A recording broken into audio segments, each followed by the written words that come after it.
अथ दशमोऽध्याय। 10वां अध्याय। विभूति योग नामक। श्री भगवान बोले, हे महाबाहो, फिर भी मेरे परम रहस्य और प्रभावयुक्त वचन को सुन, जिसे मैं तुझ अतिशय प्रेम रखने वाले के लिए हित की इच्छा से कहूँगा।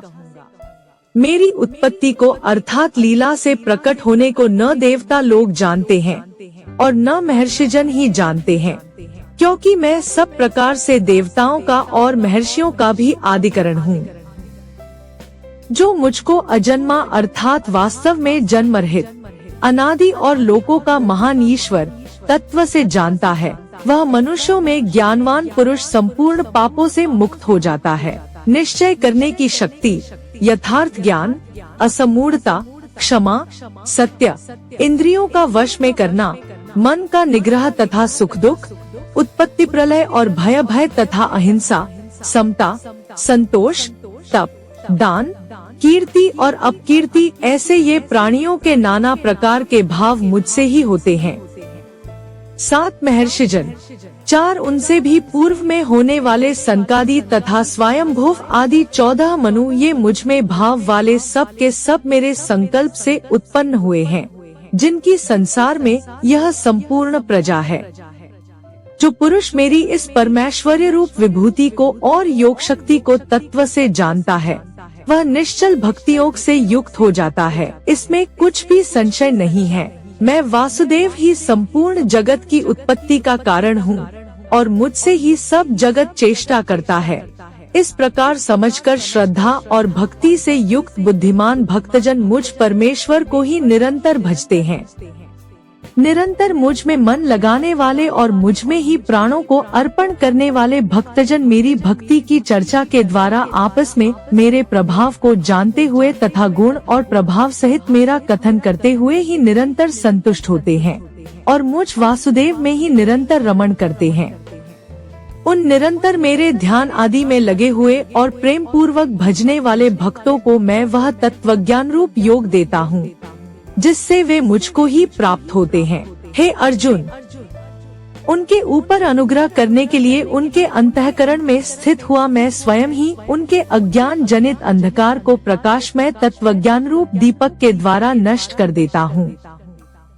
अर्जुन बोले, आप परम ब्रह्मा, परम धाम और परम पवित्र हैं, क्योंकि आपको सब ऋषिगण सनातन, दिव्य पुरुष और देवों का भी आदिदेव, अजन्मा और सर्वव्यापी कहते हैं।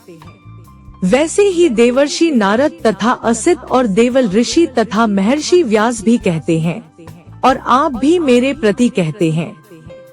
हे केशव, जो कुछ भी मेरे प्रति आप कहते हैं, इस सब को मैं सत्य मानता हूँ। हे भगवान, आपके लीलामय स्वरूप को न तो दानव जानते हैं और न देवता ही। हे भूतों को उत्पन्न करने वाले, हे भूतों के ईश्वर, हे देवों के देव, हे जगत के स्वामी, हे पुरुषोत्तम, आप स्वयं ही अपने से अपने को जानते हैं। इसलिए आप ही उन अपनी दिव्य विभूतियों को संपूर्णता से कहने में समर्थ हैं, जिन विभूतियों के द्वारा आप इन सब लोकों को व्याप्त करके स्थित हैं। हे योगेश्वर, मैं किस प्रकार निरंतर चिंतन करता हुआ आपको जानूं, और हे भगवान, आप किन किन भावों से मेरे द्वारा चिंतन करने योग्य हैं? हे जनार्दन, अपनी योग शक्ति को और विभूति को फिर भी विस्तार पूर्वक कहिए, क्योंकि आपके अमृतमय वचनों को सुनते हुए मेरी तृप्ति नहीं होती, अर्थात सुनने की उत्कंठा बनी ही रहती है। श्री भगवान बोले, हे कुरुश्रेष्ठ, अब मैं जो मेरी विभूतियाँ हैं, उनको तेरे लिए प्रधानता से कहूँगा, क्योंकि मेरे विस्तार का अंत नहीं है। हे अर्जुन, मैं सब भूतों के हृदय में स्थित सबका आत्मा हूँ तथा संपूर्ण भूतों का आदि, मध्य और अंत भी मैं ही हूँ। मैं अदिति के 12 पुत्रों में विष्णु और ज्योतियों में किरणों वाला सूर्य हूँ तथा 49 वायु देवताओं का तेज और नक्षत्रों का अधिपति चंद्रमा हूँ। मैं वेदों में सामवेद हूँ, देवों में इंद्र हूँ, इंद्रियों में मन हूँ और भूत प्राणियों की चेतना अर्थात जीवन शक्ति हूँ। मैं एकादश रुद्रों में शंकर हूँ और यक्ष तथा राक्षसों में धन का स्वामी कुबेर हूँ। मैं 8 वसुओं में अग्नि हूँ और शिखर वाले पर्वतों में सुमेरु पर्वत हूँ। पुरोहितों में मुखिया बृहस्पति मुझको जान।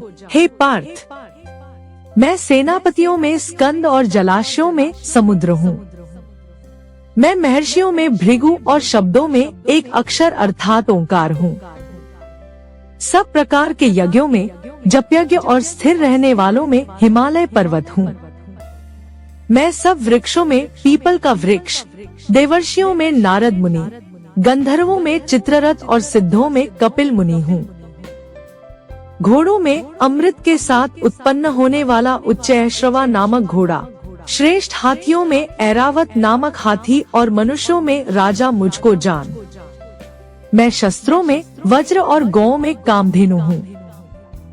शास्त्रोक्त रीति से संतान की उत्पत्ति का हेतु कामदेव हूँ और सर्पों में सर्पराज वासुकी हूँ। मैं नागों में शेषनाग और जलचरों का अधिपति वरुण देवता हूँ और पिंजरों में अर्यमा नामक पितर तथा शासन करने वालों में यमराज मैं हूँ। मैं दैत्यों में प्रहलाद और गणना करने वालों का समय हूँ तथा पशुओं में मृगराज सिंह और पक्षियों में मैं गरुड़ हूँ। मैं पवित्र करने वालों में वायु और शस्त्रधारियों में श्री राम हूँ तथा मछलियों में मगर हूँ और नदियों में श्री भागीरथी गंगा जी हूँ। हे अर्जुन, सृष्टियों का आदि और अंत तथा मध्य भी मैं ही हूँ। मैं विद्याओं में अध्यात्म विद्या अर्थात ब्रह्म विद्या और परस्पर विवाद करने वालों का तत्व निर्णय के लिए किया जाने वाला वाद हूँ। मैं अक्षरों में अकार हूँ और समासों में द्वंद्व नामक समास हूँ। अक्षय काल अर्थात काल का भी महाकाल तथा सब और मुख वाला विराट स्वरूप, सबका धारण पोषण करने वाला भी मैं ही हूँ। मैं सबका नाश करने वाला मृत्यु और उत्पन्न होने वालों का उत्पत्ति हेतु हूँ तथा स्त्रियों में कीर्ति, श्री, वाक, स्मृति, मेधा, धृति और क्षमा हूँ तथा गायन करने योग्य श्रुतियों में मैं बृहत्साम और छंदों में गायत्री छंद हूँ तथा महीनों में मार्गशीर्ष और ऋतुओं में वसंत मैं हूँ। मैं छल करने वालों में जुआ और प्रभावशाली पुरुषों का प्रभाव हूँ। मैं जीतने वालों का विजय हूँ, निश्चय करने वालों का निश्चय और सात्विक पुरुषों का सात्विक भाव हूँ। वृषणवंशियों में वासुदेव अर्थात मैं स्वयं तेरा सखा, पांडवों में धनंजय अर्थात तू, मुनियों में वेदव्यास और कवियों में शुक्राचार्य कवि भी मैं ही हूँ। मैं दमन करने वालों का दंड अर्थात दमन करने की शक्ति हूँ, जीतने की इच्छा वालों की नीति हूँ, गुप्त रखने योग्य भावों का रक्षक मौन हूँ और ज्ञानवानों का तत्वज्ञान मैं ही हूँ।